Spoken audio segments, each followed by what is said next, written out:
Jadi insinyur di Norwegia itu Mbak, itu bukan masalah fisik, ngitung atau apa, tetapi memperbaiki sistem.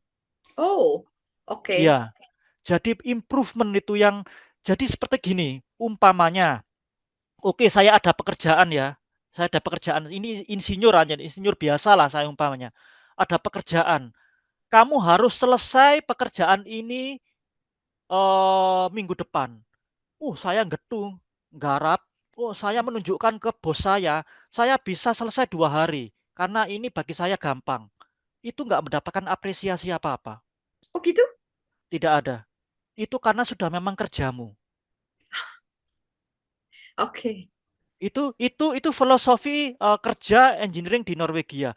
baik. Bahkan bahkan kalau umpamanya lebih sedikit dua hari atau berapa hari, yang penting itu aman, itu justru diapresiasi. Oh, oke. Nah, tetapi yang paling penting adalah improvement, Mbak. Bagaimana kamu bisa kerja gampang itu bagaimana? Kerja gampang. Oke, baik. Dan aman. Jadi Ya, improvement itu yang diapresiasi. Itu baik. yang bisa menaikkan pangkat dan menaikkan gaji. Bukan Oke, saya kerja cepat, bukan bukan saya kerja cepat. bukan karena itu sudah memang tugas kita. Telah terbit. Buku 100 Rektor PTN dan PTS Inspirasi Indonesia. Harga Rp250.000 per eksemplar. Dengan sambutan Dirjen Pendidikan Tinggi dan Ketua Umum Aptisi. Berisi pengalaman dan mimpi para rektor PTN dan PTS yang memberi inspirasi dalam memajukan perguruan tinggi, untuk menyumbangkan sumber daya manusia yang siap menyongsong Indonesia Emas 2045. Untuk informasi dan pemesanan, dapat menghubungi nomor yang ada pada video.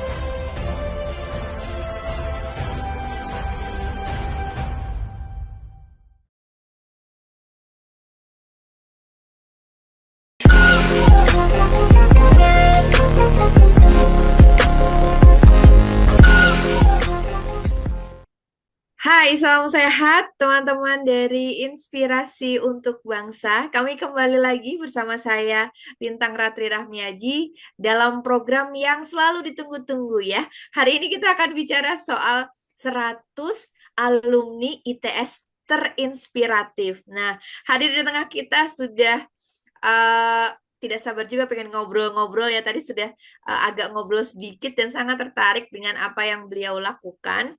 Saya akan perkenalkan dulu. Beliau bernama Mas Faisal Reza. Saya kalau orang kalau dari ITS manggilnya Cak ya.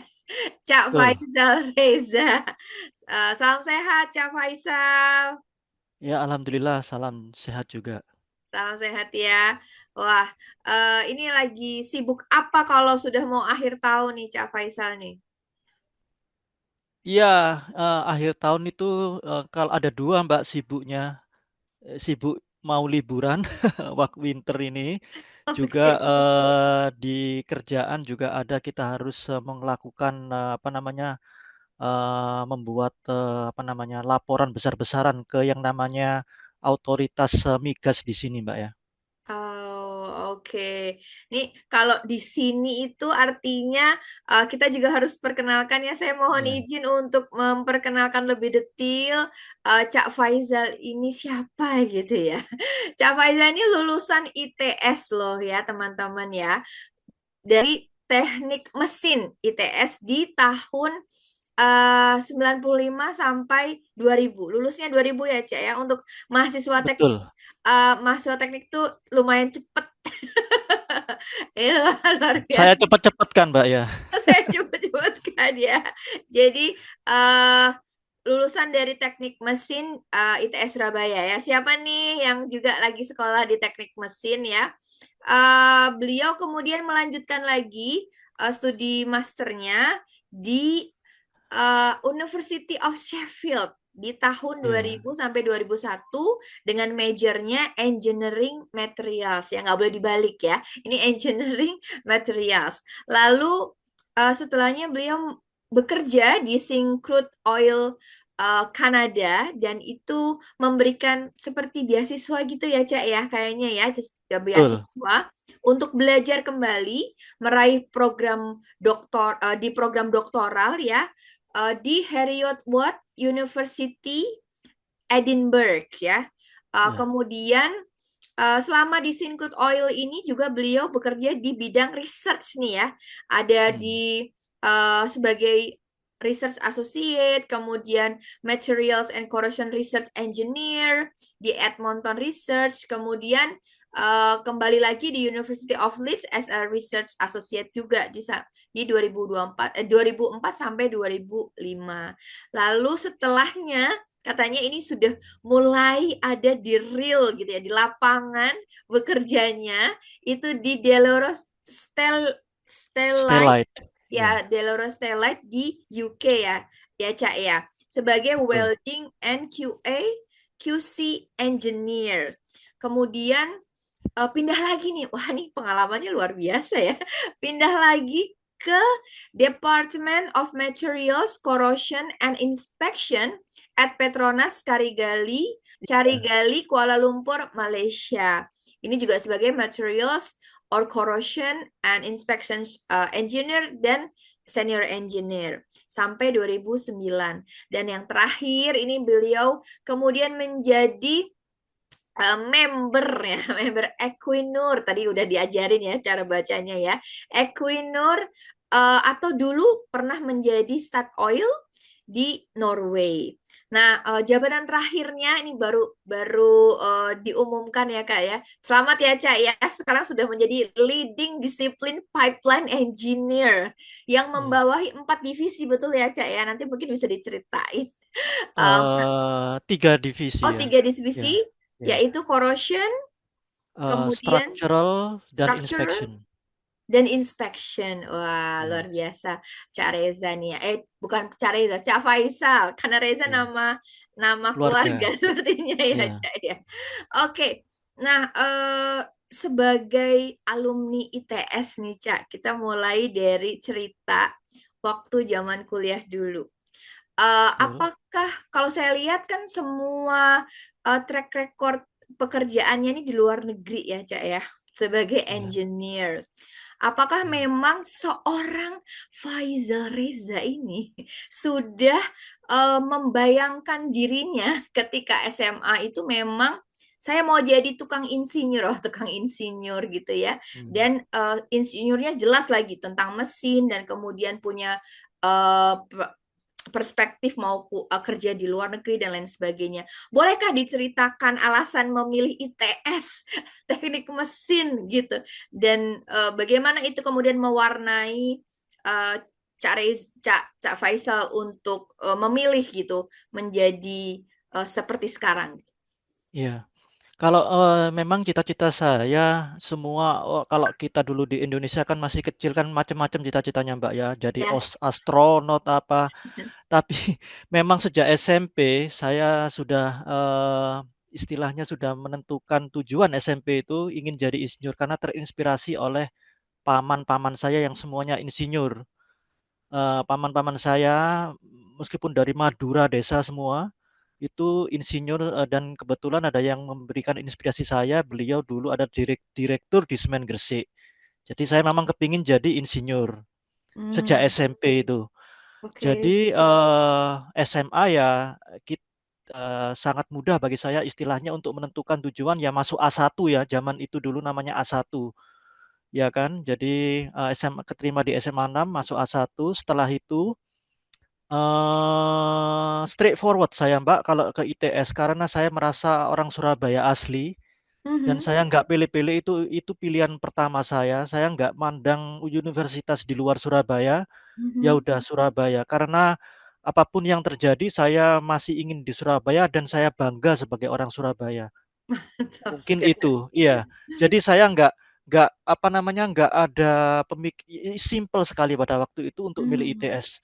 dan teknik mesin karena terinspirasi oleh paman saya tadi yang direktur di Semen Gresik. Dia juga Hmm. teknik mesin meskipun dia bukan ITS tapi dari Brawijaya ya.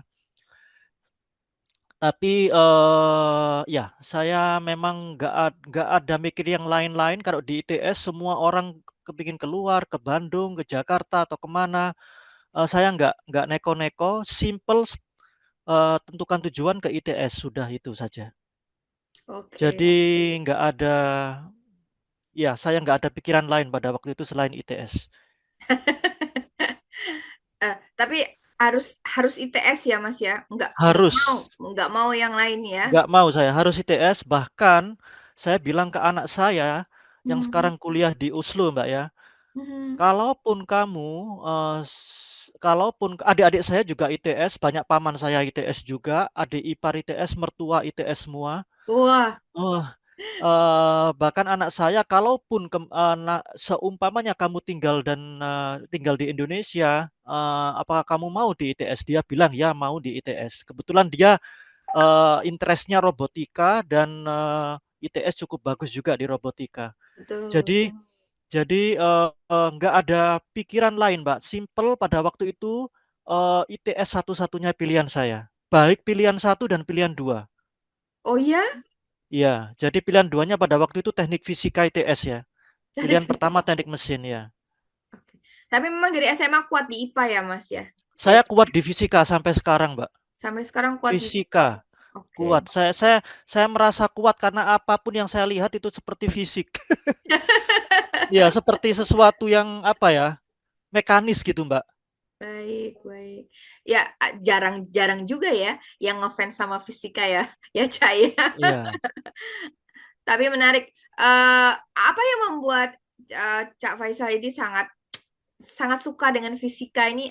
Apa yang menarik di fisika nih, Cak?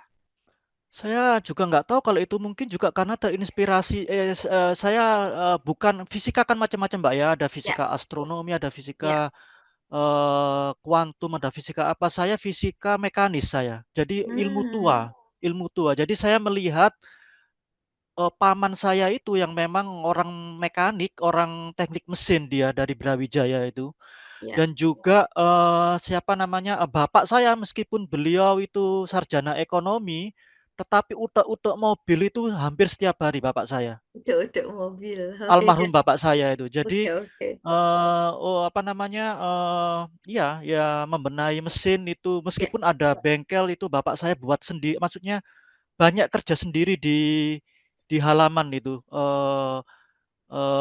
untuk membenahi mobil, untuk apa, ya apa namanya, ya otak-atik, mesin mobil, Mbak, ya. Jadi ya mungkin secara natural itu melihat hal seperti itu dan terinspirasi oleh paman saya, ya akhirnya ya suka. Tapi menjadi, kalau jadi menjadi iya, ya. tapi kalau fisika itu ya saya nggak tahu kenapa kok suka, ya suka aja, Mbak, ya melihat kayak pergerakan fisika, melihat melihat gear itu saya suka saya. Melihat Iya, melihat betul. mekanisme gear itu saya itu suka. Oh, iya, Saya iya. bukan seperti mesin yang modern atau apa, Iya. simpel-simpel mekanik itu saya suka dan ini kayaknya anak saya juga, menurun gitu, mungkin nggak tahu genetika atau bagaimana, saya kurang Genetika. tahu juga. Yang jelas genetikanya ITS ini ya garis keras ya. Genetikanya ITS garis keras. Iya, hardcore fans, yes. Hardcore fans, betul Ya. sekali. Cak Faisal, tadi kan dibilang, oh saya tuh ITS banget lah dari keluarga saya gitu.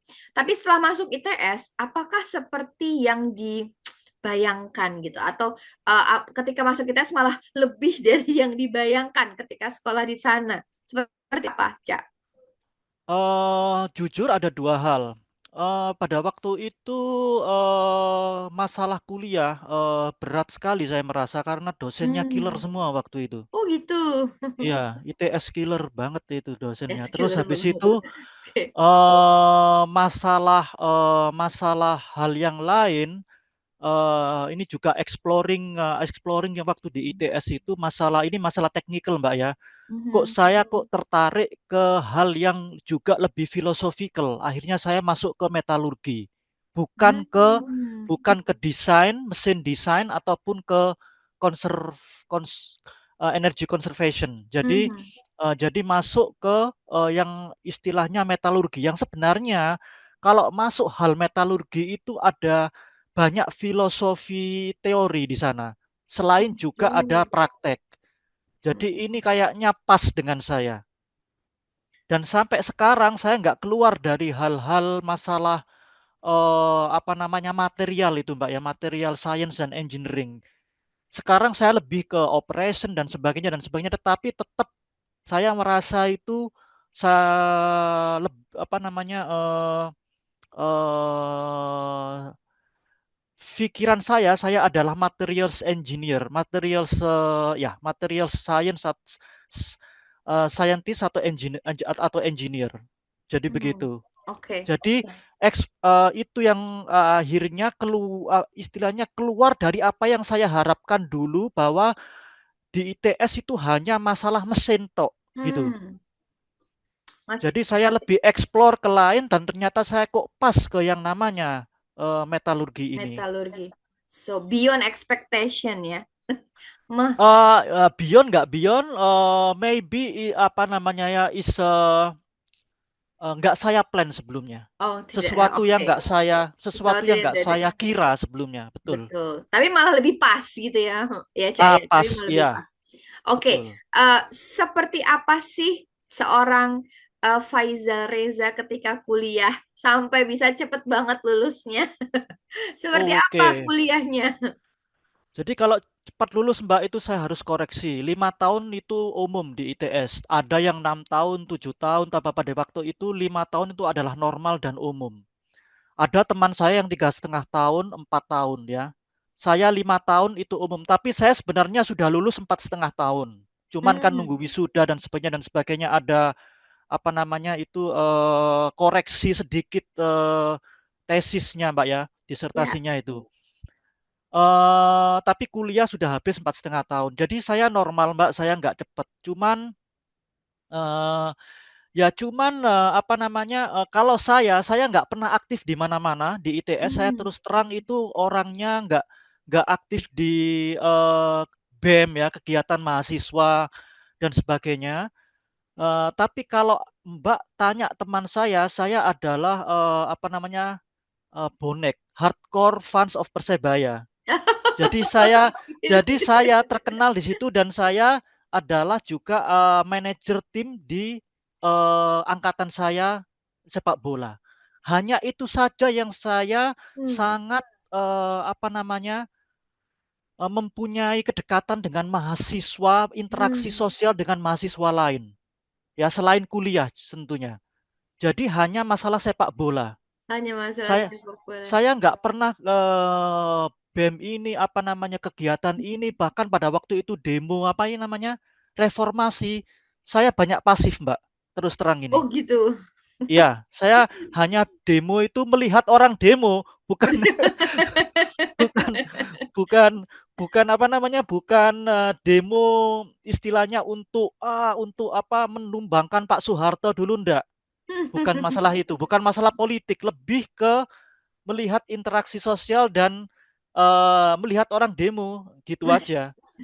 Jadi saya kalau tanya teman saya, ya saya hanya fokus, di luar itu hanya pada tim sepak bola saya.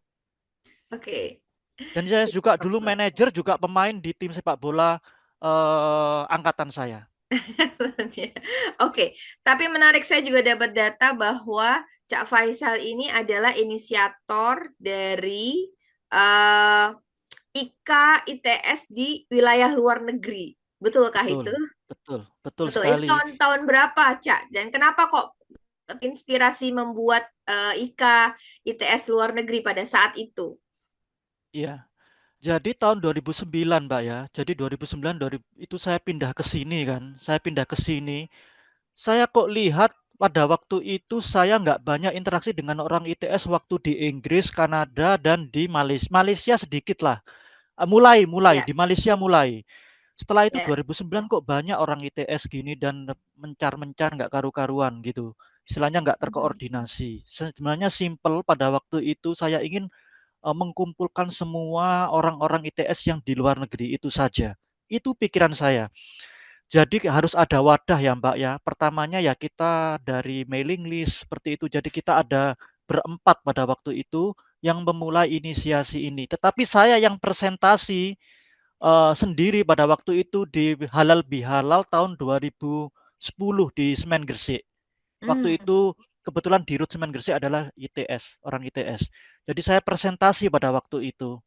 Sehingga ya itu perjuangan Mbak, nggak mudah untuk memasukkan IKITS luar negeri ke induk IKITS sendiri. Hmm. Jadi itu perjuangan, tapi saya nggak sendiri, saya ada dibantu dengan 4 teman saya itu memperjuangkan dan akhirnya sampai sekarang IKITS luar negeri adalah merupakan badan resmi di bawah IKITS. Oh, kira-kira anggotanya berapa Mas sekarang?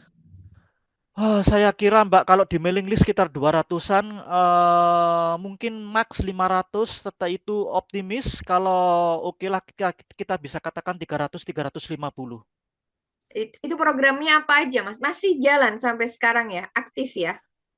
Aktif kalau istilahnya ada beberapa, oke saya harus jujur ada beberapa apa namanya IKITS branch atau cabang yang nggak aktif. Ada yang aktif sekali seperti yang aktif itu seperti di Middle East itu aktif. Terus habis itu ada interaksi seperti mengadakan expo dengan ITS sendiri seperti di Middle East di Qatar baru saja juga dilakukan. Hmm. Terus habis itu ya selebihnya ya juga masalah apa namanya ya Mbak ya Zoom begitu ada memberikan informasi kepada teman-teman yang baru saja join di luar negeri atau yang ingin ke luar negeri. Jadi saya kira sebatas itu sekarang. Tetapi pada tahun 2011 kita juga memberikan seperti research funding pada satu project di ITS juga. Hmm. Jadi getol-getolnya dulu Mbak pada waktu sekitar 2010 sampai 2015-an. Hmm. Setelah itu pada pandemi kita naik lagi, setelah itu sekarang kita agak stagnan begitu. Tetapi di beberapa branch sangat aktif. Oke. Di Norway aktif nggak? Kita di sini nggak terlalu banyak Mbak ya. Saya kan ini tinggal di desa. Oke. Jadi di sini orang ITS-nya hanya 3 ini dan nggak banyak Oh. orang Indonesia juga, nggak banyak orang Indonesia juga. Kalau secara keseluruhan di Norway ada orang ITS mungkin sekitar 20-an mungkin atau Hmm. 15-an saya kurang tahu. Dan mencar-mencar jauh kan Norway itu kayak Sumatera anunya Mbak, topografinya dari atas sampai ke bawah itu kayak memanjang secara latitude Mbak ya. Jadi dari Ya. atas ke bawah. Jadi itu mencar-mencar Mbak. Jadi Hmm. agak susah mengumpulkan juga. Baik. eh Ya, tapi kayak seperti yang di Belanda sudah cukup sering untuk ketemu kumpul-kumpul begitu. Kumpul-kumpul ya Mas ya. Telah terbit Majalah Kampus Indonesia edisi ke-12, Oktober 2025.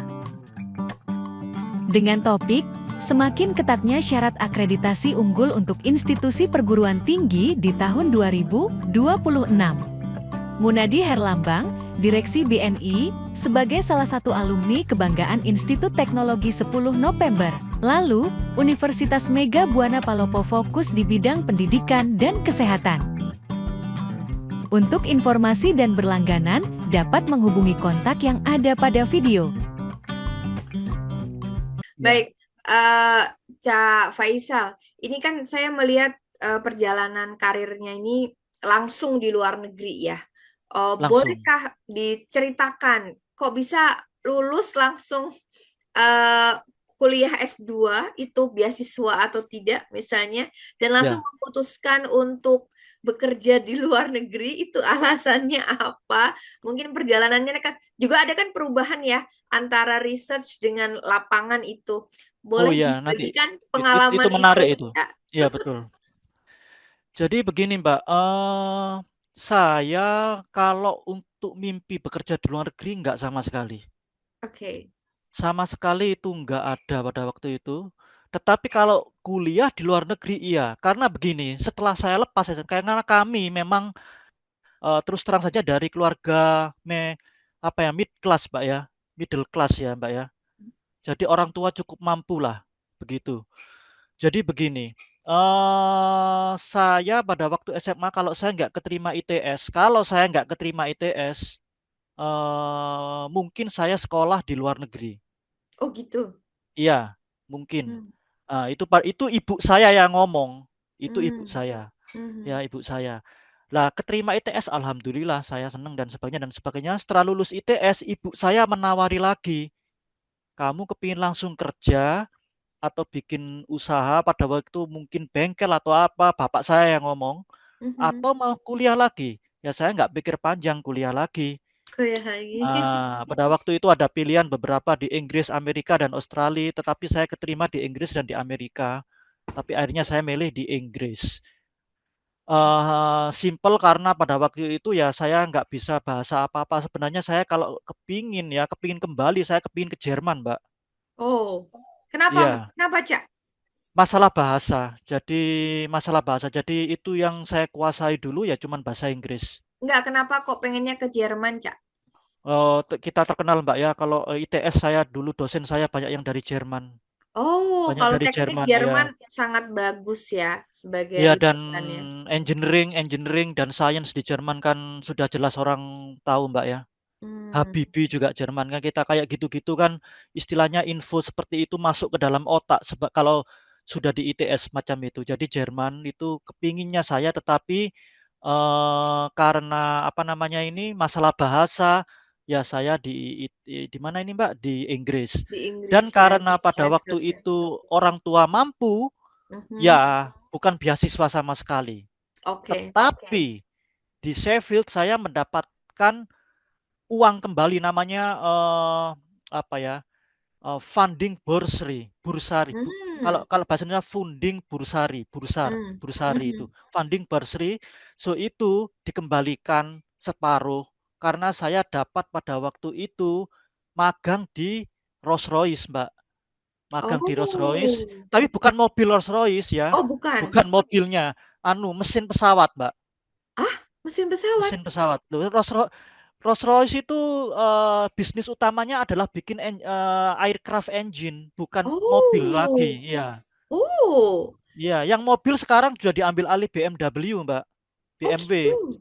Iya. Kalau kalau Rolls-Royce itu core bisnisnya itu di engine pesawat sejak dulu. Hmm. Sejak dulu. Jadi saya pada waktu itu riset atau magang juga meneliti blade-nya turbin Ya. jet itu, terus habis itu ya dikembalikan separuh uangnya, Mbak. Tetapi pada waktu ke Sheffield-nya nggak ada, bukan beasiswa, tetapi ya beasiswa tapi dari orang tua. Beasiswa orang tua ya, Cak ya. Beasiswa orang tua, jadi nggak ada beasiswa manapun, jadi saya nggak ada keterikatan juga dengan Indonesia atau manapun, nggak ada beasiswa, Mbak, nggak. Oke, jadi setelah lulus itu memutuskan untuk bekerja di luar negeri, nggak mau pulang. Kenapa, Cak? Pada waktu itu saya ditawari beasiswa di Sheffield setelah lulus karena kebetulan saya apa ya, Mbak ya, distinction, Mbak ya. Distinction itu apa? Semacam cum laude Oh, iya, iya, iya, iya, di iya. mastersnya itu ya. Dia semacam cum laude itu. Jadi saya ditawari doktoral PhD pada waktu itu di Sheffield University untuk Hmm, hmm. melanjutkan. Oke. Itu kan zaman-zaman Krismon, Mbak ya, Iya, Indonesia. Ya, iya. 2001 zaman Krismon. Wah, buruk sekali ya ekonomi Indonesia pada waktu itu. Ya sekarang juga masih buruk, tapi waktu itu lebih buruk. Betul, betul. Ya, dan pada waktu itu apa namanya ya? Iya, saya ditawari sama supervisor saya itu. Hmm. Cuman penawarannya, Mbak, nggak hanya mencakup tuition fee. Tuition fee di cover full PhD-nya, tetapi untuk living cost saya nggak di cover full, hanya 20% atau berapa. Oh. Ya saya bilang saya nggak mampu kalau gitu. Saya nggak bilang nggak, cuman saya oke, saya lihat-lihat gitu. Saya nggak bilang nggak, saya bilang oke saya lihat. Setelah itu ada joint industri antara Syncrude tadi Iya. dengan Universitas Heriot-Watt. Lah, Hmm. itu aku bilang ke supervisorku, ya nanti saya pikir-pikir. Atau begini Faisal, aku ada kolega di Syncrude Kanada.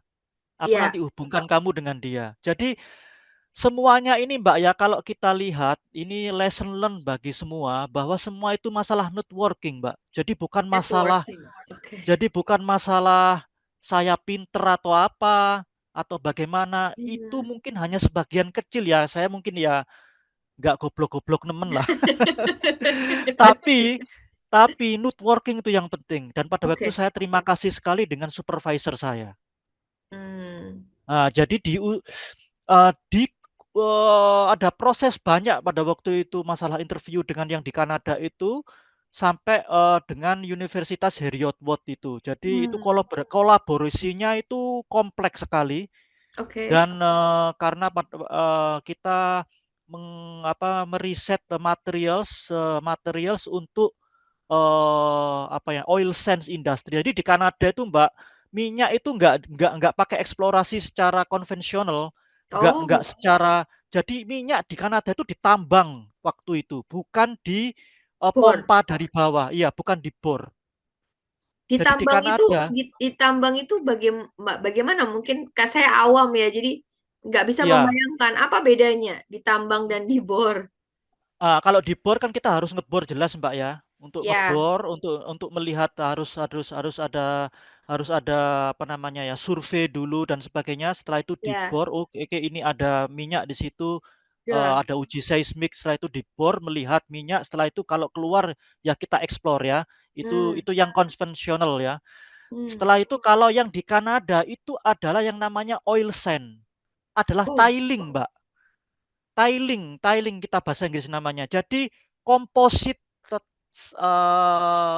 apa ya, ya, kayak tanah lempung ya. itu menyimpan minyak kayak batu bara gitu, Mbak. Tapi menyimpan Oh, terus minyak. nanti di kayak si suling atau di ini gitu ya, Mas ya? Nah, setelah itu harus dilakukan pemisahan antara sandnya, Pemisahan, tailingnya distilasi. dengan minyaknya itu.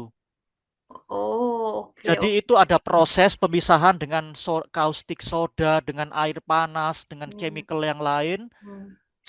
Setelah di conveyor, Mbak ya, setelah dimasukkan conveyor, terus dimasukkan Oke, proses itu, baru dipisahkan, baru dimasukkan ke disuling, baru disuling. baru Kalau disuling. sudah dipisahkan, baru disuling. Hmm. Jadi yang penting pada waktu itu bidang saya adalah transportnya, pipeline-nya. Jadi Oh, istilahnya, ya, jadi pipeline-nya adalah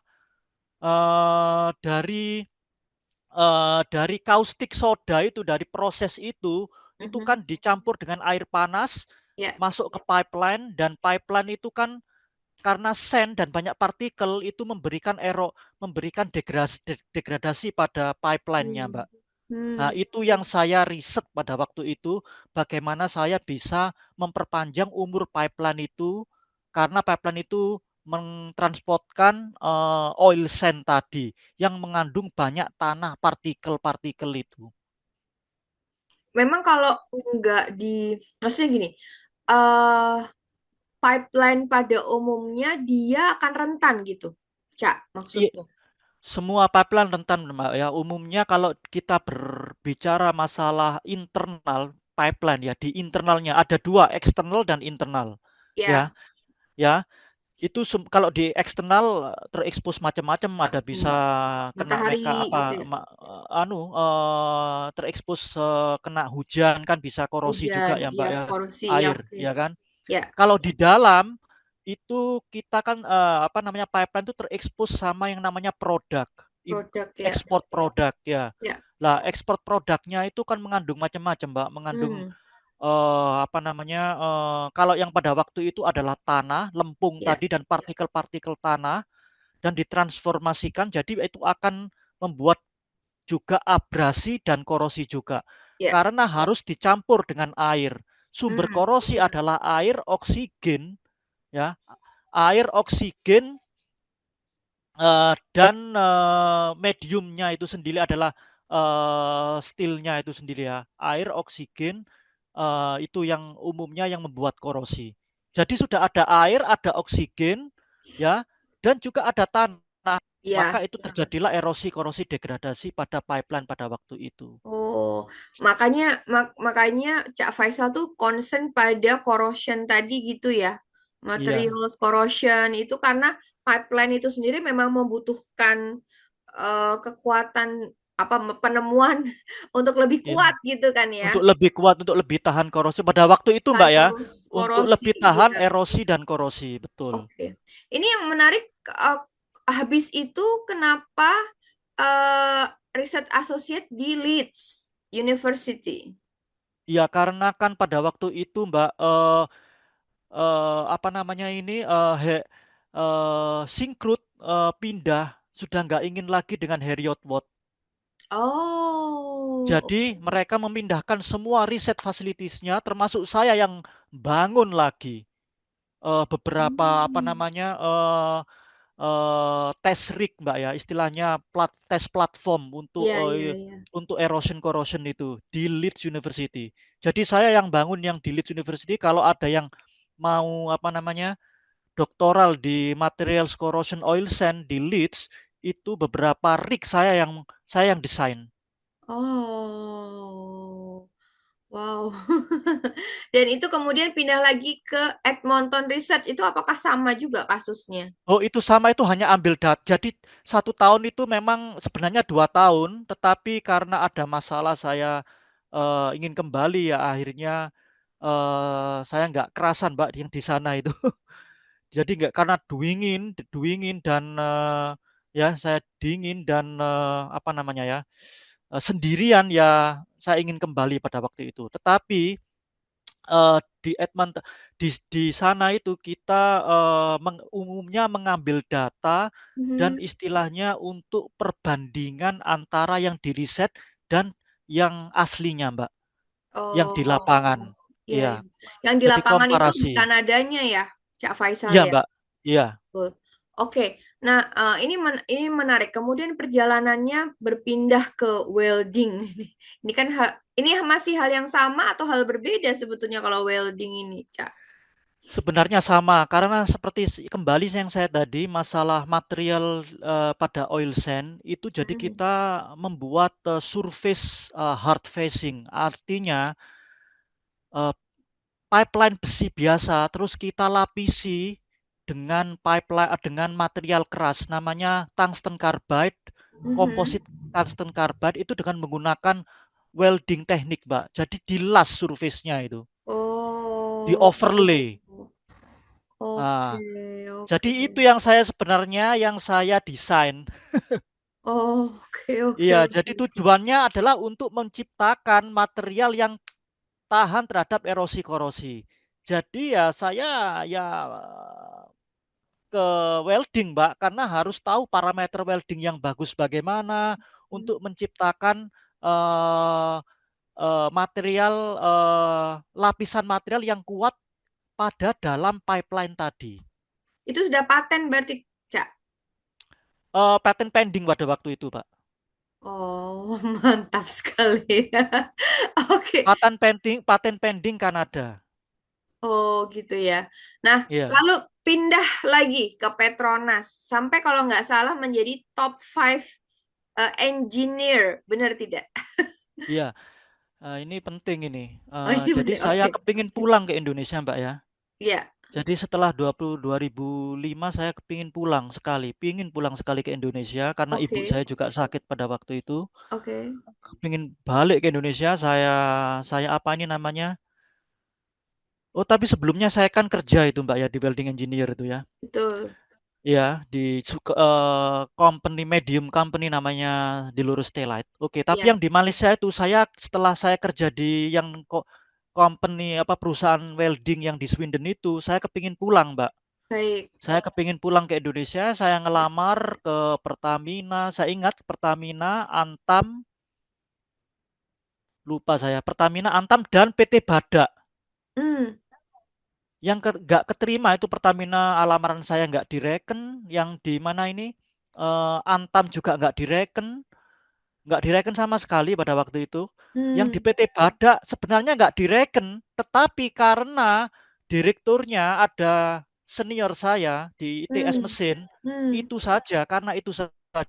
Akhirnya karena networking lagi tuh Mbak, karena networking dengan orang ITS yang di PT Badak itu, kok kebetulan lamaran saya nyampe ke orang itu. Mhm. Kebetulan saya nggak tahu bagaimana prosesnya PT Badak internal, kok Iya, bisa nyampe ke sana. iya, Akhirnya saya ya ditawari dan sebenarnya sudah mau ke PT Badak, iya. tetapi karena nego gaji kayaknya kok nggak cocok Mbak ya.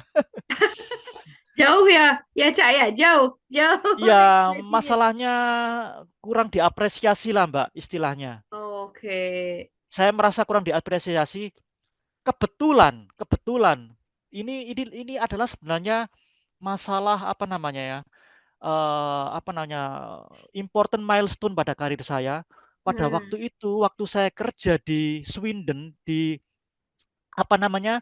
Di Deloro, di di Loro Deloro, Stelat ya. itu customer saya orang Petronas. Oh. Jadi mereka mau beli apa, katup atau valve ya, yang dilapis dengan, material welding, yang di-welding di dalamnya, Ya. itu, eee ya mereka datang lah Mbak ke mana, ke Swindon dan Leeds.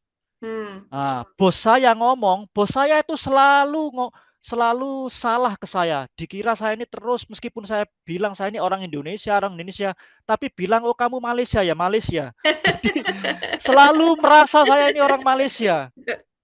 Jadi saya bilang, oke, ini ada orang Malaysia, Petronas, State Oil Company, mau ke sini dan jalan-jalan dan sebagainya. Apakah kamu bisa mendampingi mereka untuk melihat fasilitas kita dan sebagainya? Ya istilahnya kita entertain lah Mbak mereka. Ya saya ditugaskan itu, ya saya mau aja. Nah, dari sana saya ditawari Mbak. Hmm. Apakah Faisal, apa kamu nggak mau kembali ke Indonesia? Ya kalau mau ya mau, cuman sampai saat ini saya sudah ngeplay ke Pertamina, ke ini, nggak ada yang nggak nyantol, nggak ada yang mau. Aku bilang gitu. Oke Faisal, nanti lamaranmu gini, kamu buat CV yang bagus, lamaranmu saya bawa. Saya kasih kontak ke HR-nya Petronas. Jadi itu baru saya tahu Mbak, kalau HR di mana-mana perusahaan mana-mana itu numpuk CV. Betul. Numpuk CV, aslinya numpuk CV, hanya mungkin nggak tahu lihat thread-thread malah yang tertarik dipilih kan gitu. Lah, Betul. itulah pentingnya networking Mbak ya. Betul. Itulah pentingnya networking. Nggak ada networking Mbak, atau kasarannya sedikit nepotisme. Zaman saya pada waktu itu tahun 2005 aja sudah susah, apalagi Sudah zaman susah. sekarang. Oke. Tapi sampai menjadi top 5 engineer itu gimana ceritanya? Oh ya, saya buat banyak Mbak kalau di Petronas. Hmm. Itu saya buat kolaborasi riset juga. Meskipun saya pada waktu di desain ya, di desain division, tetapi saya juga ada kolaborasi riset juga masalah erosion corrosion, keahlian saya pada waktu itu dengan Leeds University dan juga banyak Mbak, saya juga mendevelop ada dua platform namanya Kinabalu. Hmm. Aduh, ada satu itu Mas Agung Wicaksono yang paham tentang ini karena dia juga dulu di Kinabalu sama sama teman saya Julfikar Ferry itu orang ITS juga. Itu saya yang mendevelop materials corrosion engineering-nya dari casing borehole, Mhm. pengeboran sampai ke platformnya, Mbak. Itu Wow. saya yang desain semua. Oke. Itu tanpa menggunakan konsultan luar Hmm. Petronas. Pertama kali dan mungkin yang terakhir kali. Ya karena harus resource banyak, Mbak ya. Jadi Betul. jadi itu yang akhirnya saya dinominasikan. Kok nomor 5 Mbak ya? Saya ingat itu saya nomor 9 terbaik. Gitu ya? Bukan top Iya, 5. bukan nomor 9 kalau nggak salah. Saya nomor 9, Mbak. Nomor 9. Jadi semuanya orang Malaysia, Mbak. Saya tok orang luar negeri. Iya. Orang luar negeri yang dikira orang Malaysia ya, Mas ya. Ya kalau bos saya yang di PS paham lah saya Indonesia. Cuman saya saja yang dari luar negeri. Iya, Oh. yang orang non Malaysian. Baik, Cak, tadi kan habis dari Petronas ya, dengan semua prestasi yang sudah ditorehkan. Apakah kemudian ingin mencari hal baru sampai pindah ke Equinor nih? Equinor ya, Equinor. Equinor, betul Mbak. Jadi pada waktu itu namanya Statoil Hydro Mbak ya, sebelum Ya. jadi nama Equinor. Jadi pada waktu itu Mbak, begini, saya pada waktu itu senior engineer di Mhm. Petronas kan. Ya. Saya dekat dengan principal engineer yang orang Skotlandia. Orang British, namanya Dr. Nuttall pada waktu itu, Ya. sebagai principal engineer di Petronas Ya. Carigali. Jadi pada waktu itu, ya ngomong-ngomong saja bagaimana ini dan sebagainya, karir ke depan. Aku bilang, "Faisal, kamu itu masih terlalu early di, Petronas. Petronas ini enaknya buat orang yang mau pensiun." Oh gitu.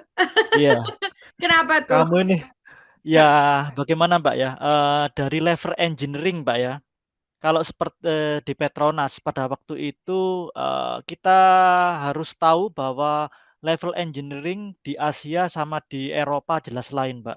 Saya merasakan Hmm. itu.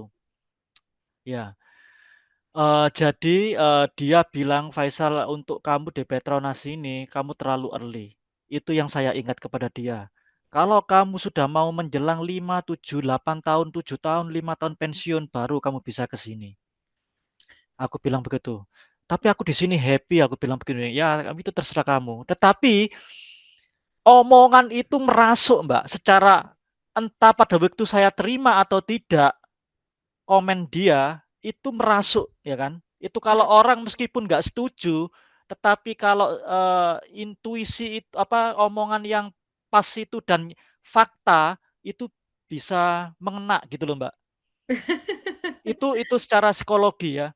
Ya. Jadi itu awalnya dari situ. Yang kedua, saya ceritakan tadi, kita itu yang terkenal pada waktu itu adalah Project Kinabalu. Oke. Project Kinabalu adalah high pressure and high temperature platform, first high pressure and high temperature platform in Malaysia, Mhm. ya, in Southeast Asia sebenarnya. Jadi pada waktu itu Mbak, yang mempunyai fasilitas banyak high pressure and high temperature platform itu di Equinor itu, di Statoil itu, Mbak. Jadi saya berinteraksi banyak dengan orang-orang Equinor, dengan orang-orang Statoil pada waktu itu. Jadi kita banyak belajar bagaimana material yang dipakai, Hmm. bagaimana sistem korosinya, bagaimana corrosion manajemennya. Itu semua itu saya diskusi banyak dan istilahnya minta konsultasi ke orang-orang Statoil. Lah, pada waktu itu terjadilah interaksi saya dengan dua orang Statoil. Dia bilang pada saya ingat pada waktu itu sebenarnya harga minyak jatuh pol. Oke. Nah, justru mereka menawari, Faisal, lagi ini nutwork Mbak, semua itu nutwork. Ditawari, ya apa kalau kamu nyoba-nyoba di di Statoil ini aku bilang di Statoil mana karena ada Statoil di Malaysia Mbak, Statoil Oke. kilang, iya. Tapi saya kan bilang di perkilangan. Nah, pada waktu itu Statoil mana aku bilang, ya Statoil sini bukan Statoil Malaysia. Dia bilang gitu. Hmm. Ya akhirnya tapi orang Statoil itu nggak bisa kasih semacam kayak Petronas. Jadi orang Barat itu saklek Mbak, harus sesuai dengan peraturan semuanya. Oke. Jadi nggak bisa kayak di Petronas membawakan CV dikasihkan ke HR-nya. Nggak Oke. bisa kayak gitu. Iya. Jadi saklek harus sesuai dengan jadi pakai online pada waktu itu kan sudah banyak online ya tahun 2000. Ingat saya pada waktu itu 2008 atau 2007 ya, 2008 sorry 2008. Jadi kita ya bikin normal aplikasi kerja Mbak di websitenya Statoil waktu itu. Ya saya isi semua terus habis itu ditanyain apakah kenal dengan orang Statoil, saya bilang ya kenal. Seret-seret saya tambahkan begitu. Ya udah dipanggil interview sama Equinor sama Statoil. Pada waktu itu interviewnya di Singapura karena ada Statoil Trading di Singapura sampai sekarang. Jadi Oke. interview pertama di Singapura pada waktu itu dan ya saya ditawari kerja terus habis itu saya disuruh interview di sini, di tempat ini, di kota Hmm. ini saya disuruh interview. Ternyata bukan interview di sini, malah ditawari apa namanya kontrak.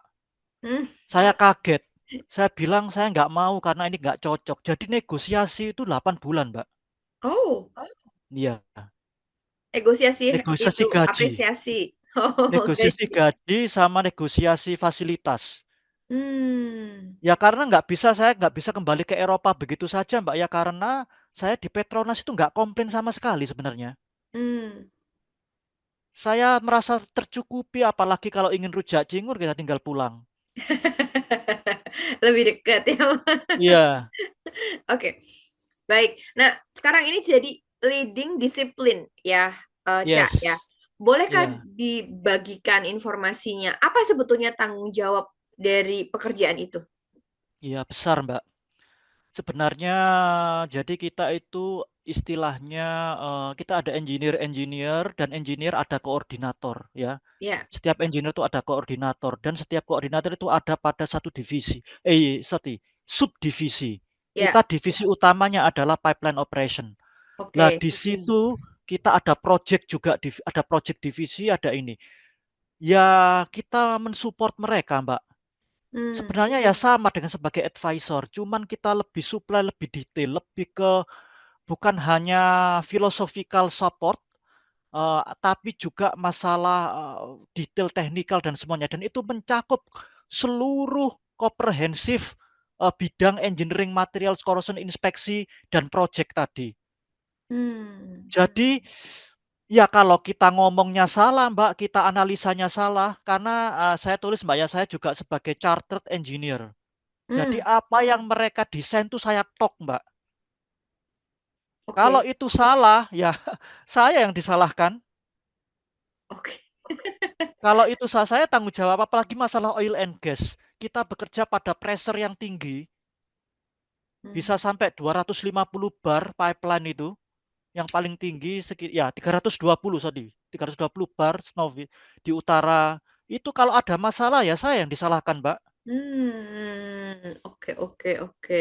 Jadi itu tugasnya adalah memberikan detail, bukan hanya philosophical support, tapi detail support. Istilahnya ngitung ya harus kita hitung balik, Hmm, hitung balik harus dilihat. Terus habis itu project-project ini bagaimana koordinasinya dengan sub-sub disiplin yang lain. oke.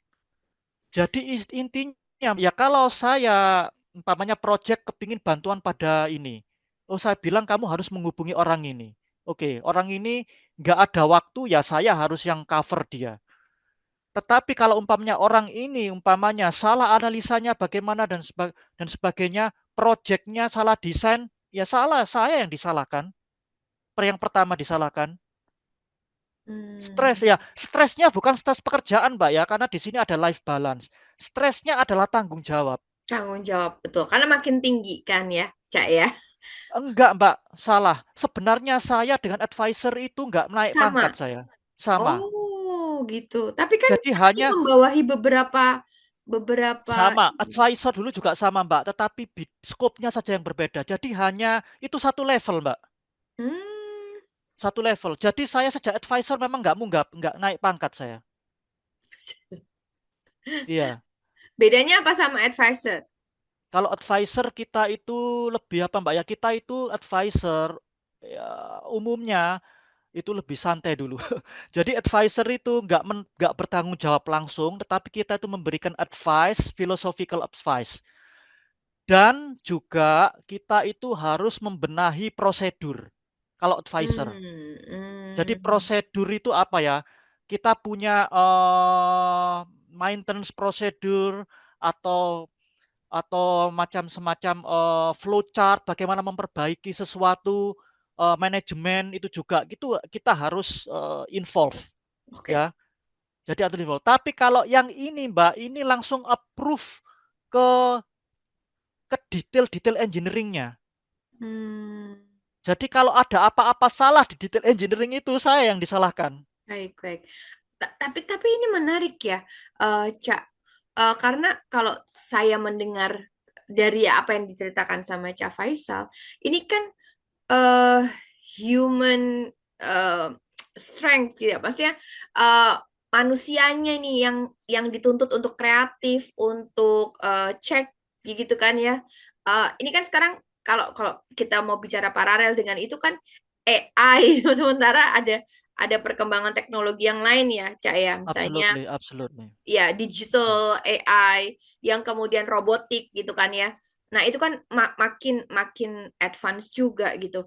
Nah, ini ini ngaruh nggak sih Cak dengan pekerjaan Cak Faisal selama ini? Pengaruh Mbak, tetapi AI di Statoil nggak barang baru. Jadi kita sudah aplikasikan katanya sejak 2003. Tapi yang jelas, saya kan masuk 2009 Mbak ya. Ya. Jadi AI pada migas, terutama di Statoil itu ada semacam seumpama Mbak ya, kita ini mau proses, simple ini proses pembukaan valve pada eh, pipeline yang nyalurkan minyak. Mhm. Lah, itu kan ada banyak cabang-cabang katup-katup, Mbak ya, sebelumnya. Ya. Jadi katup-katup itu diatur sedemikian rupa sehingga engineer nggak perlu banyak mikir. Hmm. Sehingga ada mereka menggunakan logik. Oh, kalau ini gagal, oh kalau ini ada sesuatu, produknya seperti ini, kamu nggak bisa metek ini. Oke. Jadi istilahnya eh, buttonnya secara otomatis itu nggak aktif. Ya. Itu jadi sudah ada AI semua sejak dulu. Oke, tetapi itu zaman dulu, Mbak ya. Sekarang yang AI zaman sekarang. Iya, Mbak, betul. Jadi kita adalah terutama masalah apa ya? Kita di pipeline itu kita juga apa namanya ya, berhubungan dengan produknya, Pak. Jadi bukan hanya pipeline, yang penting adalah produknya, produk di Mhm. dalamnya, Hmm. minyak, gas dan sebagainya, ya. Jadi itu semuanya dianalisa, Mbak. Dianalisa bagaimana, apakah aman bagi pipeline. Oke. Lah itu kita pakai logik ya, pakai numerical simulasi. Dulu dulu sudah digital, pakai simulasi digital, tapi nggak ada keputusan secara apa namanya ya, secara otomatis. Mhm. Selalu bergantung pada insinyur Ya. atau operator. Kalau Ya. sekarang itu Mbak, kalau sekarang sejak tahun 2000, sebenarnya sudah sejak tahun 2018 itu Mhm. sudah ada di modifikasi dengan menggunakan AI tadi, artificial intelligence tadi. Ya. Jadi semua benda yang masuk atau liquid yang masuk itu kan ada prosesnya, terus habis itu eh, oke ini ada warning begini, setelah itu memberikan apa ya suatu semacam alarm atau kepada operator. Oh, ini nggak boleh. Ini harus dilakukan revisi. Jadi semacam hal-hal begitu itu memang sudah lebih lepas daripada engineer itu sendiri, betul. Mhm. Jadi insinyur di Norwegia itu, Mbak, itu bukan masalah fisik, ngitung atau apa, tetapi memperbaiki sistem. Oh, oke. Ya, jadi improvement itu yang jadi seperti gini, umpamanya, oke saya ada pekerjaan ya, saya ada pekerjaan, ini insinyur aja, insinyur biasa lah saya umpamanya.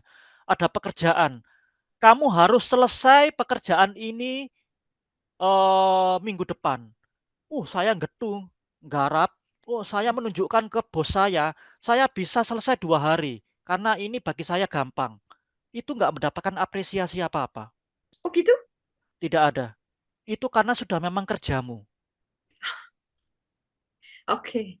Itu filosofi kerja engineering di Norwegia. Baik. Bahkan kalau umpamanya lebih sedikit dua hari atau berapa hari, yang penting itu aman, itu justru diapresiasi. Oh, oke. Nah, tetapi yang paling penting adalah improvement, Mbak. Bagaimana kamu bisa kerja gampang itu bagaimana? Kerja gampang. Oke, baik. Dan aman. Jadi Ya, improvement itu yang diapresiasi, itu baik. yang bisa menaikkan pangkat dan menaikkan gaji. Bukan Oke, saya kerja cepat, bukan bukan saya kerja cepat. bukan karena itu sudah memang tugas kita. Telah terbit Majalah Politik Indonesia edisi ke-13, Oktober 2025. Hadir dengan edisi khusus Tokoh Pilihan Politik Indonesia 2025. Menampilkan 15 tokoh politik 2025 pilihan Majalah Politik Indonesia, mulai dari tokoh nasional hingga tokoh daerah. Juga PT TMI yang akan segera mewujudkan mimpi Presiden Prabowo untuk punya mobil listrik nasional sendiri. Untuk pemasangan iklan atau berlangganan, dapat menghubungi nomor yang ada pada video. Baik, baik. Noted. Iya, Nah, tadi sempat disebut aman ya, Cak ya. Nah, ini iya, kan iya. ada kalau pipeline tuh pasti rentan ada keamanan tentang kebocoran pipa gitu ya, Cak ya. Nah, itu dan sempat itu menjadi sangat ramai gitu ya di Eropa, di Asia tentang kebocoran pipa gitu.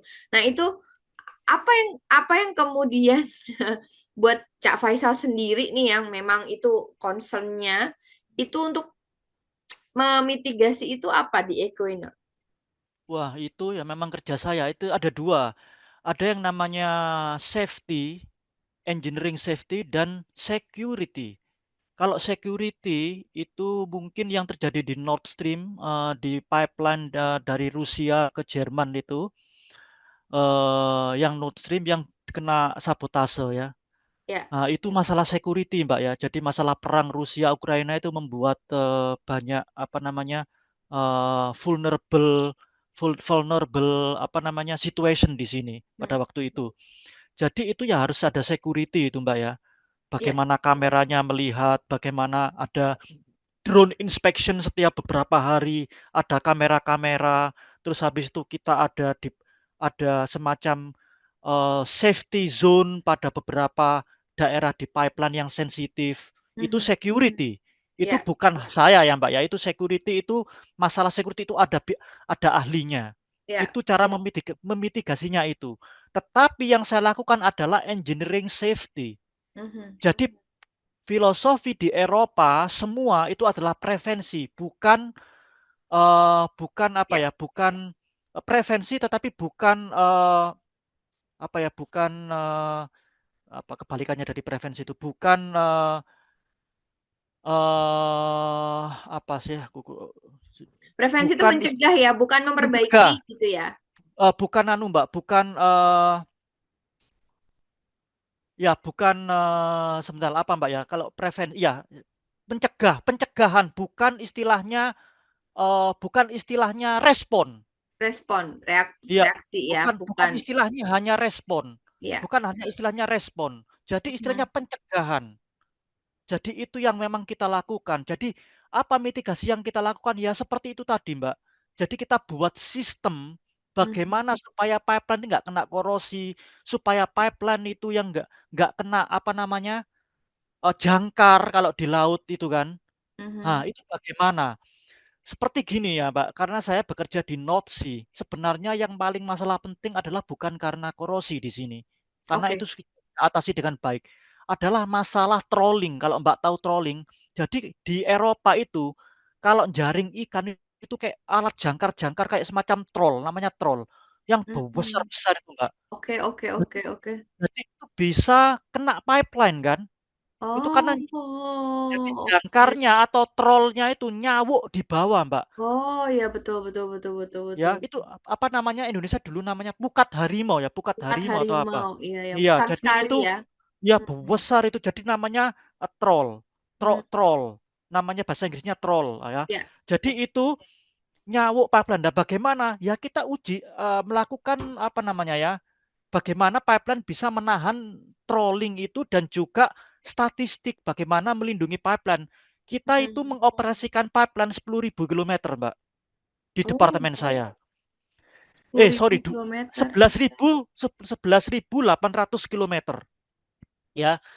Jadi nggak mungkin semua pipeline itu adalah dilindungi atau dikasih perlindungan cage atau perlindungan gravel atau Iya, iya. ditumbuhi batu.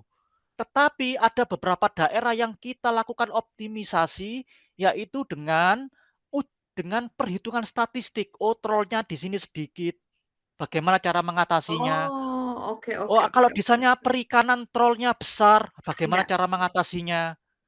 Hal-hal semacam itu adalah prevensi ya, Mbak, ya. Jadi bukan kita ngenteni troll, oh iya, iya. kebabat troll, terus habis itu kita Betul. lakukan perbaikan, enggak. Iya, Jadi yang paling penting adalah prevensi bagaimana untuk menghindari damage atau failure itu sendiri. iya. Baik. Cak, ini kan apa tuh namanya? Ada upaya besar juga untuk transisi energi ya, Cak ya, untuk mengurangi ketergantungan kita pada gas fosil. Nah, itu apakah juga mempengaruhi operasi pipeline di Equinor? Yes, more or less. Jadi nggak secara keseluruhan karena Eropa itu tergantung dengan gasnya Norwegia. Jadi setelah Hmm, perang Rusia, Mbak ya, setelah perang ya. Rusia, Ukraina ini impor gas dari Rusia ke Eropa di-cut.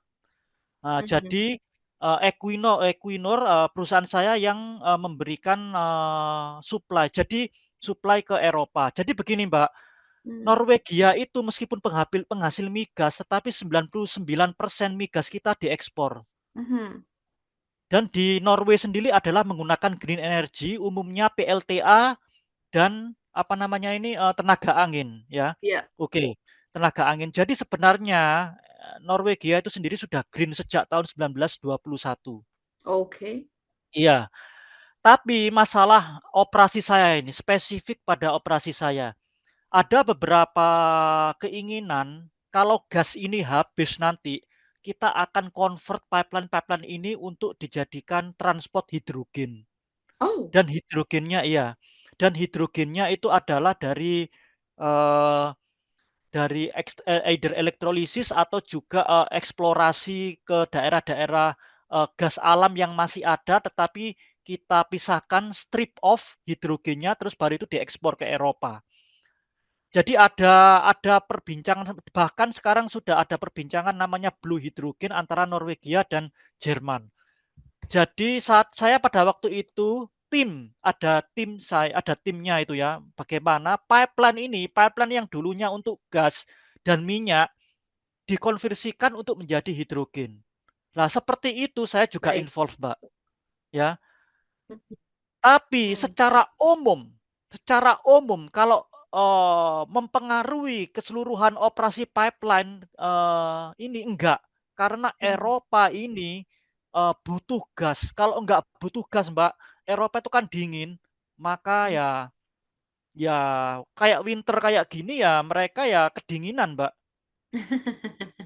Iya, iya, Jadi iya. utamanya Betul, memang betul, gas betul. dan gas dari tempat kita adalah kita strip off ya. Jadi kita pakai carbon capture, Mbak ya. Hmm, Jadi apa itu? di Apa itu, Cak?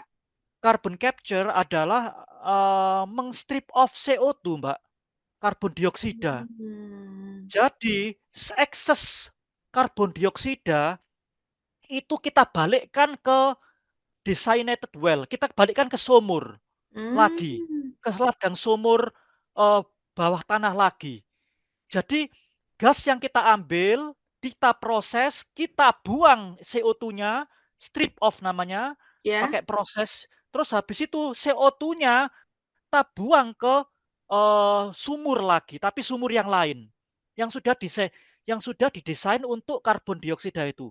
ya, Namanya ya. itu itu Norwegia pertama, Statoil yang pertama di dunia tahun 1992. Namanya fieldnya adalah Sleipner. Saya banyak info ini sekarang untuk Sleipner, Snowit, itu semuanya pakai carbon capture. Jadi kalau Mbak lihat di kilang-kilang atau di platform di kilang, ada flaring, Mbak ya, tahu flaring? Ya, nyala apinya. Menyala api itu Mbak nggak akan jarang dijumpai di Norwegia. Oh, Karena itu adalah membuang gas, itu yang polusinya dari sana, Mbak. oh, Itu oke. untuk keamanan, tetapi di Norwegia kita dilarang membuat itu, bukan dilarang, direstriksi. Jadi kalau kita terlalu banyak buang gas atau flaring, kita akan didenda banyak dengan otoritas ini. Oh, Iya, oke, oke, oke. jadi kita kembalikan supaya nggak flaring, kita kembalikan yang gas terbuang itu diproses lagi, kita strip off CO2-nya, kembalikan ke bawah lagi. Oke, Mas ini menarik nih, Mas. Tadi udah nyenggol-nyenggol juga ya kita yang ngomongin. Kalau di Indonesia tuh begini, kalau di Norway begini. Terus satu lagi, tadi kan yang terakhir kita ngomongin gimana pengelolaan polusinya gitu ya, Mas ya. Tapi saya mau nanya lebih luas daripada itu. Ketika Cak Faisal bekerja di luar negeri, kemudian terutama banyak di Eropa ya, Cak ya. Iya. Bagaimana kultur bekerja di bidang energi dan teknologi di Hmm. Eropa dibandingkan dengan di Indonesia. Ini Mm-mm. boleh nggak? Mungkin Cak nggak punya pengalaman di Indonesia, tapi setidaknya kan bisa mengamati ya kalau di Indonesia itu apa yang sebetulnya menjadi concern, harusnya bisa begini, harusnya bisa begitu, atau seperti apa, atau memang berbeda saja gitu kulturnya, makanya treatmentnya berbeda. Pasti kan Cak Faisal juga mengamati bagaimana kebijakan-kebijakan energi meskipun dari luar negeri gitu kan, Cak. Seperti apa sebetulnya perbandingannya antara Eropa dan Indonesia nih dalam teknologi energi ini? Oke, kalau di Eropa ini teknologi dulu Mbak ya, Oke, secara aplikasi ya, di meja kantor. Jadi memang saya nggak pernah kerja di Indonesia betul, tetapi kan saya pernah kerja praktek 2 kali itu Mbak. oke. Di Indonesia dan satu di anak perusahaannya Semen Gresik dan satu di ABB Alstom di Perak, Surabaya dulu. Mhm, Jadi mhm. jauh Mbak. Jadi kalau di luar negeri, terutama di Norwegia ini semuanya research base. Oke. Semuanya itu adalah sesuatu yang tidak, ya itu tadi pertama prevensi, dan adalah sesuatu yang approach-nya itu fully engineering dan bukan quick fix, bukan quick fix, dan istilahnya semua yang kita ambil adalah berdasarkan riset. Jadi riset yang Oh, ditekankan, Mbak. Saya nggak di riset di sini, Mbak ya. ya. Tetapi saya itu kalau ada masalah, itu selalu ke orang riset. Oh, Hmm, saya ingin mengembangkan ini, selalu ke orang riset. Jadi riset di Norwegia, di Statoil ini, gila-gilaan, Mbak. oke. Jadi mereka yang di Indonesia orang lihat, orang riset buang-buang uang. Ya, banyak kayak seperti itu.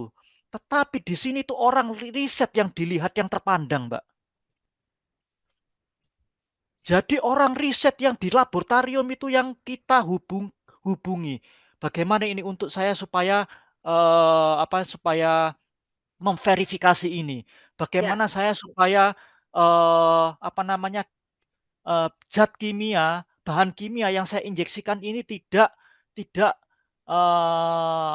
tidak membuat apa namanya kerusakan lingkungan, juga oke. aman bagi pipeline kita. Maksudnya tidak memberikan korosi tapi juga tidak memberikan kerusakan lingkungan. Jadi hal-hal seperti itu komprehensif dilakukan sejak awal, Mbak. Ya. Dan tidak ada kesusu. Nggak boleh di sini itu apa ya namanya ya? Sesuatu yang dilakukan secara apa ya? Kesusu gitu, Mbak, Ya, secara ya. Terburu-buru ya. terburu-buru. Karena tadi quick fix tadi ya, tidak quick Iya, fix kan, ini kan iya, orientasinya ya. Kalau di Indonesia iya, memangnya quick fix, Cak.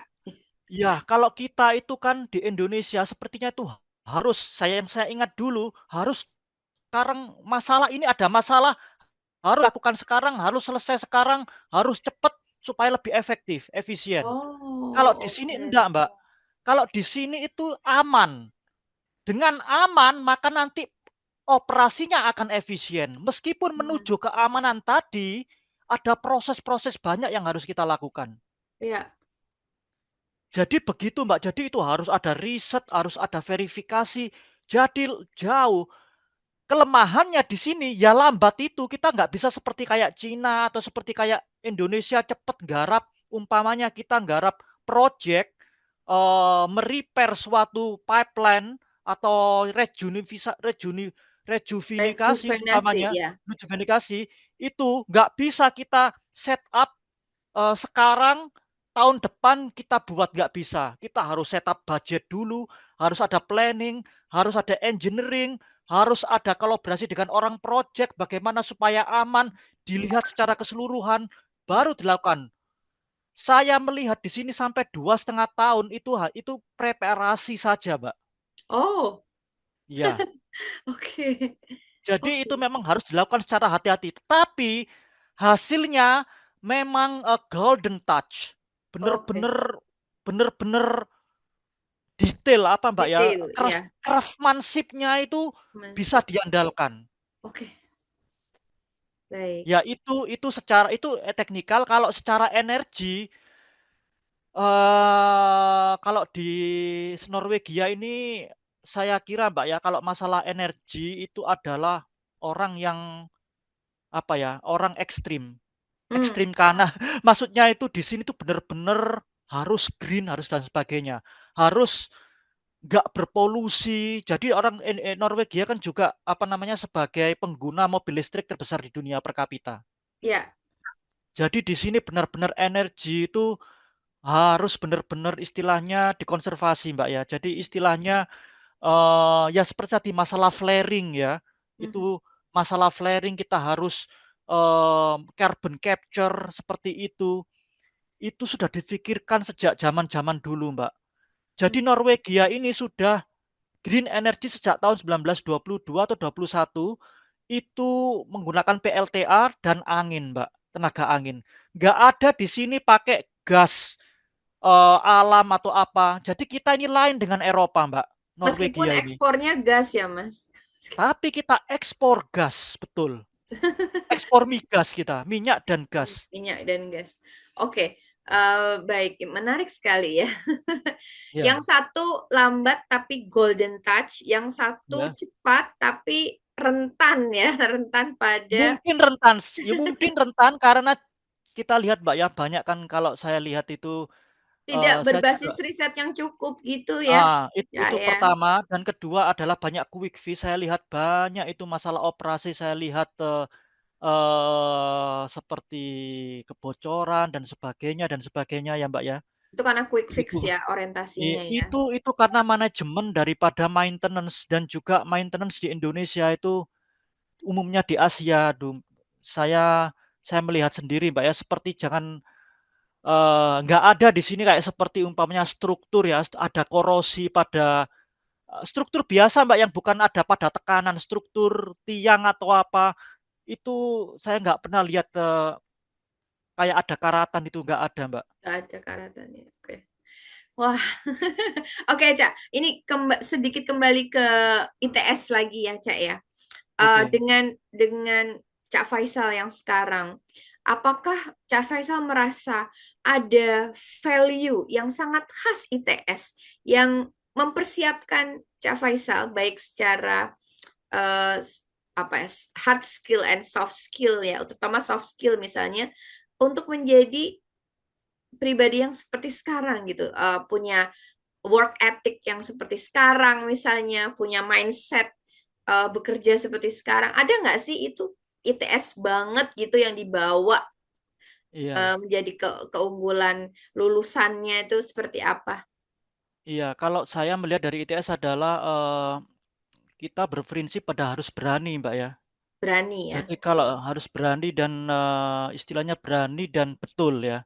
Hmm. Berani dan betul itu bukan nggak cukup berani aja, tetapi bukan hanya ITS karena juga bringing saya sejak kecil. Jadi istilahnya kita harus bekerja keras ya, Bekerja Mbak, ya. keras. Melihat bapak saya seperti itu kerja keras. Jadi itu. Tapi di ITS sendiri saya lihat, Mbak, saya belajar banyak itu justru pada waktu ya sebagai manajer sepak bola itu.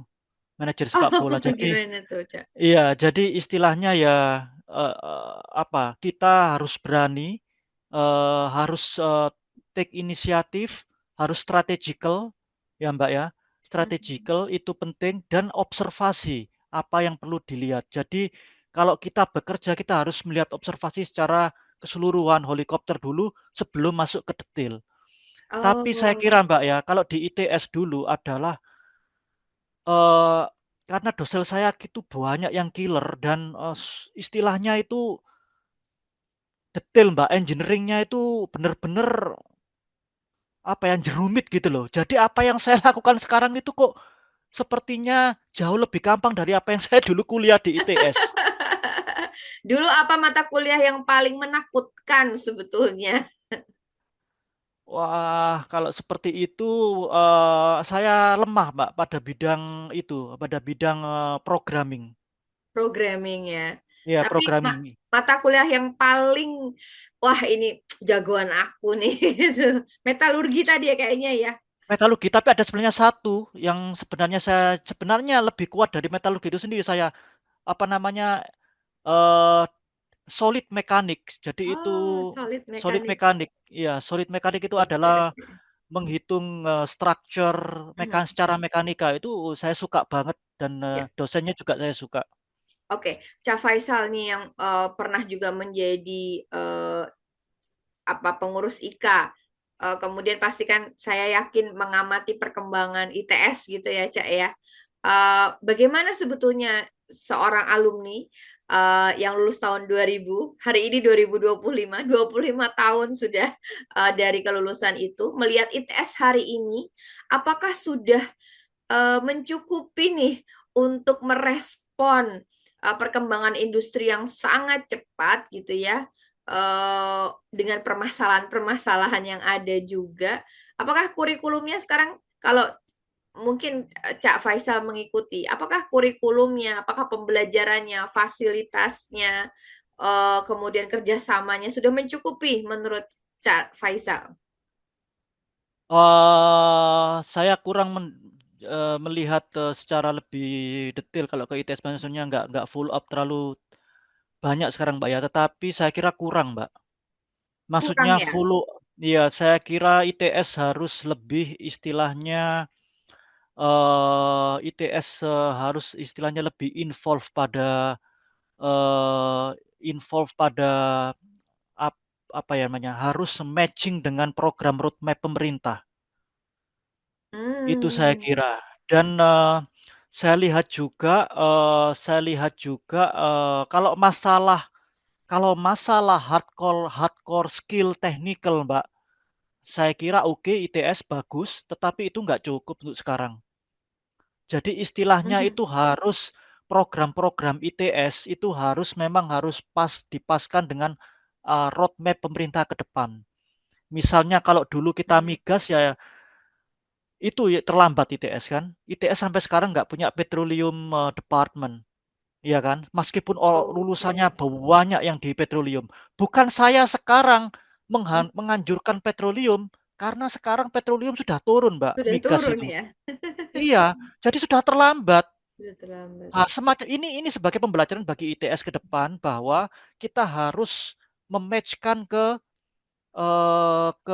mana ini ke roadmap pemerintah. Apa yang diinginkan pemerintah itu harus di apa namanya di capture ya sama ITS, diambil sama ITS dan dilakukan ke sana kerjasama yang lebih intens dengan Mhm. pemerintah ataupun dengan industri dengan berbasiskan roadmap pemerintah ke depan. Umpamanya pemerintah kepingin misalnya dalam bidang energi, carbon capture, apa tenaga angin atau apa itu harus ITS masuk ke sana. Ada beberapa hal-hal ITS memang sudah masuk ke sana, tapi saya mungkin juga kurang follow up juga. Tapi saya kurang intensif, Mbak, saya kira. Oke, kalau kalau menurut amatan Cak Faisal nih, apa yang harusnya disiapkan gitu? Maksudnya kayak tadi kan petroleum tuh harusnya gitu dulu gitu ya. Kalau Dulu ya, sekarang ya. kalau sekarang apa? Kalau sekarang apa nih yang biar nggak ketinggalan lagi? Apa nih yang buru-buru harus ITS respon gitu?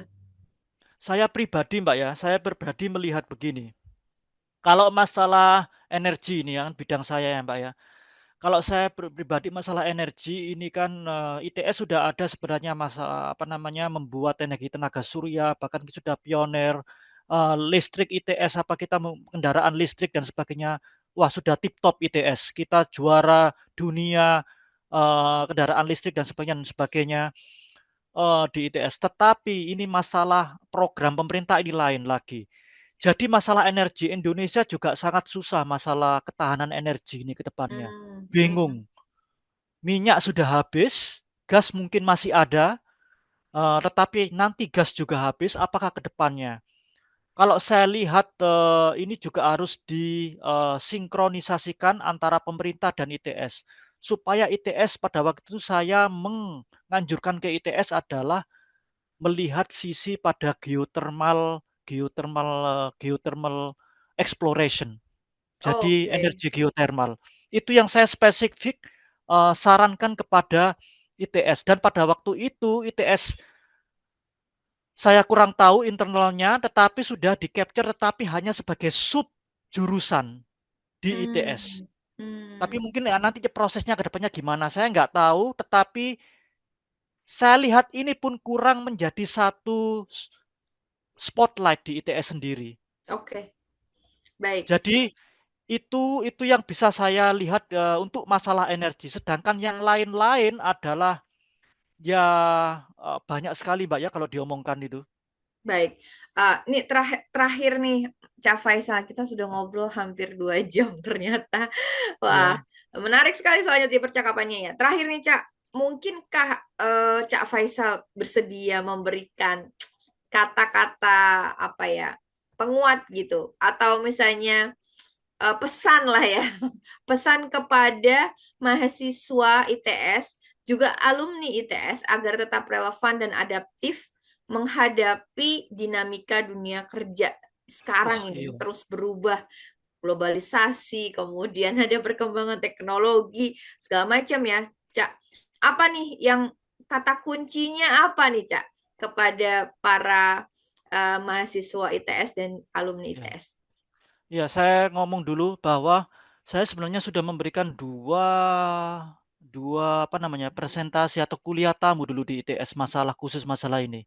Bahkan yang terakhir kalau nggak salah 2011 atau berapa itu, 2011 itu di rektorat. Tapi gini Mbak, sekarang ini saya juga bukan masalah orang ITS saja ya Mbak ya. Ini di mana-mana Mbak, di mana-mana, termasuk untuk anak saya juga. Ini yang penting adalah soft skill, bahasa, ya, komunikasi, dan harus networking, Mbak. Networking, Networking. Jadi zaman saya dulu sudah kayak gitu, saya sudah ceritakan, apalagi zaman sekarang harus diintensifkan kayak gitu. Jadi istilahnya, anak ITS harus istilahnya lebih menguasai ya bahasa asing. Lebih menguasai bahasa asing dan literasi bahasa asing. Bukan hanya membaca dan paham, tapi literasinya harus didalamkan. Itu pertama. Yang kedua adalah komunikasi itu harus diperbaiki, ya.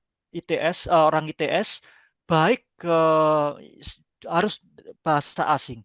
Indonesia saya lihat Mbak dalam dunia kerja sudah saturated Mbak ya, sudah jenuh. Jadi kita harus melihat keluar. Jadi saya itu sudah ngomongkan di 2011 sebelum ada orang keluar dulu apa ini namanya, saya lupa yang kabur aja dulu. dulu. Itu saya sudah omongkan sejak dulu. Indonesia sudah jenuh. Jadi ini yang saya harapkan bahwa ITS harus sudah memandang internasional alumni-alumni ITS. Bukan saya ngomong lupakan Indonesia, kita ada masih keterikatan dengan Indonesia, tetapi harus sudah berpandangan internasional, wawasan internasional, dan harus melihat internasional sebagai ladang kita, bukan Indonesia lagi. Itu. Jadi yang penting adalah, yaitu lagi, soft skill, apapun itu hobi Anda itu pasti akan bisa membuat Anda excel pada karir Anda nanti, atau dalam pencapaian karir, dan juga penguasaan bahasa jelasnya, dan networking, Mbak, penting. Networking. Ini saya tekankan juga bukan ke teman-teman ITS atau yang lain, bahkan ke anak saya. Noted. Baik, Mas. Ini kalau mau menyimpulkan terlalu banyak ya, terlalu Iya. banyak cerita kita hari ini. Tapi terima kasih banyak, tidak hanya bercerita soal ITS ya, tapi kita juga bercerita tentang energi, krisis energi, kemudian kita bercerita tentang budaya bekerja yang kemudian kita harus juga mau rendah hati melihat kondisi Indonesia hari ini. Mudah-mudahan percakapan kita juga bisa menginspirasi yang lainnya ya, untuk Amin. kemudian belajar juga bagaimana cara kita memitigasi, karena prevensi itu lebih penting daripada reaktif terhadap kejadian yang sudah terjadi gitu ya Mas. Memperbaiki itu Nah, lebih mahal harganya daripada betul. prevensi. Baik, itu tadi percakapan kita dengan Cak Faisal Reza. Jangan lupa kita harus be strategic, be strategic, Iya. belajar bahasa asing, mempersiapkan soft skill, dan yang paling penting networking gitu ya. Karena Iya. dengan itu semua akan memperkuat, melengkapi kompetensi yang kita punya. Karena belajar aja nggak cukup katanya. Nggak cukup. Belajar aja belum cukup ya, apalagi nggak belajar ya. Apalagi nggak belajar. Dan masih banyak sekali peluang di luar negeri ya Cak ya. Kalau nggak diterima di perusahaan dalam negeri, mungkin rezekinya ada di luar negeri. Seperti Cak Faisal ya, bahkan mendapatkan penghargaan di luar negeri. Tapi mudah-mudahan Cak Faisal juga nantinya akan pulang. Ada kemungkinan pulang ke Indonesia ya Cak ya? Sejauh ini kalau liburan sama pensiun nanti insya Allah, Mbak. Insya Allah. Oke, Iya, iya. baik Cak Faisal, terima kasih banyak. ITS pasti bangga punya alumni seperti Cak Faisal. Terus berkarya masih muda Cak ya, jangan pensiun dulu. Ditunggu Insya Allah. karya-karya berikutnya, mudah-mudahan juga bisa menjadi inspirasi untuk kita semua. Saya Lintang Amin. Ratri Rahmiaji pamit undur diri. Tetap di channel Inspirasi untuk Bangsa. Kami bertujuan untuk menginformasi, mengedukasi. Syukur-syukur bisa menjadi inspirasi Anda semua. Salam sehat. Assalamualaikum warahmatullahi wabarakatuh. Waalaikumsalam warahmatullahi wabarakatuh. Makasih. Cak Faisal, terima kasih banyak ya. Ya, Ngobrolnya sama-sama. kelamaan. Mungkin Nggak nanti apa-apa, ada Mbak. di edit-edit sedikit, tapi Iya, semuanya penting soalnya tadi iya. cerita-ceritanya. Itu Terima betul, Mbak, tadi, Mbak. Saya masalah respon tadi yang reaktif ya, betul. Ya, Itu saya yang kata yang mau cari tadi. iya Reaktif. betul-betul. Iya. Baik, terima kasih Cak. Mudah-mudahan terus sehat, semangat. Kita nanti Sama-sama, kalau Mbak. ada ngobrol-ngobrol lagi boleh ya Cak ya. Ya, Mbak, Tetap monggo. bersilaturahmi. Terima kasih. Salam Ya, untuk keluarga di sana. ya. Terima Sama-sama, kasih. Mbak. Terima Ya, kasih. Selamat siang. sore ya. Oh iya, di sana sore ya. Bukan malam. Iya, Mbak. Sudah sholat asar soalnya ya. Iya, iya. Baik, monggo-monggo, Monggo, Derake. Mbak. Telah terbit Majalah Ekonomi Indonesia edisi ke-8, Oktober 2025. Dengan topik, Kepala Badan Gizi Nasional, Dadan Hindayana tegaskan program makan bergizi gratis akan jalan terus, bahkan akan dipercepat. Bank Syariah Indonesia kini bisa investasi emas dan menabung untuk haji dan umroh. Muhammad Tidiani, alumni program Statistika Institut Teknologi 10 November yang sukses berbisnis dan punya 20 perusahaan di Batam. Untuk pemasangan iklan dan berlangganan dapat menghubungi nomor yang ada pada video.